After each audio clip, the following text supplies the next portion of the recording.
Aceh Irwandi Yusuf mengingatkan para kepala SKPK dan juga SKPA serta seluruh pihak terkait untuk memantau semua proyek yang sedang dikerjakan untuk memastikan kualitasnya sesuai dengan harapan. Hal tersebut dikatakan Gubernur saat menggelar rapat bersama sejumlah kepala SKPA dan juga SKPK Aceh Selatan di ruang pertemuan di Bandara Cut Ali, Aceh Selatan, Kamis 26 Oktober 2017.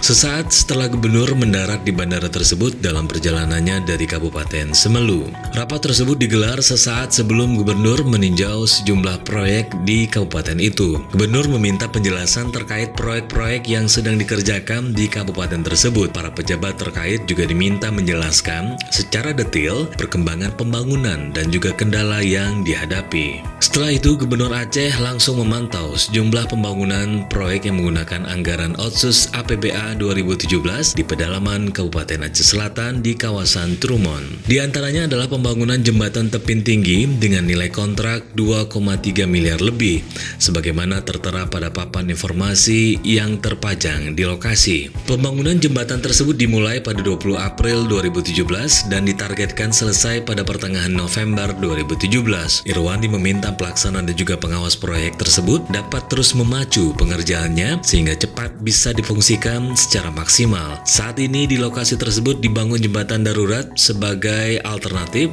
penyeberangan warga.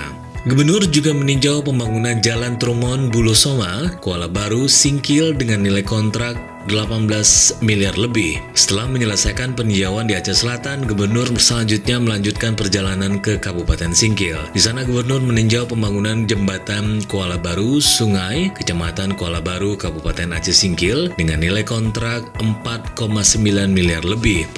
Pembangunan jembatan tersebut dimulai 1 Agustus 2017 dan dijadwalkan selesai pada 28 Desember mendatang. Sebelumnya, Gubernur Aceh Irwandi Yusuf juga mengingatkan para kepala SKPA dan juga SKPK serta seluruh pihak terkait untuk memantau semua proyek yang sedang dikerjakan untuk memastikan kualitasnya sesuai dengan harapan.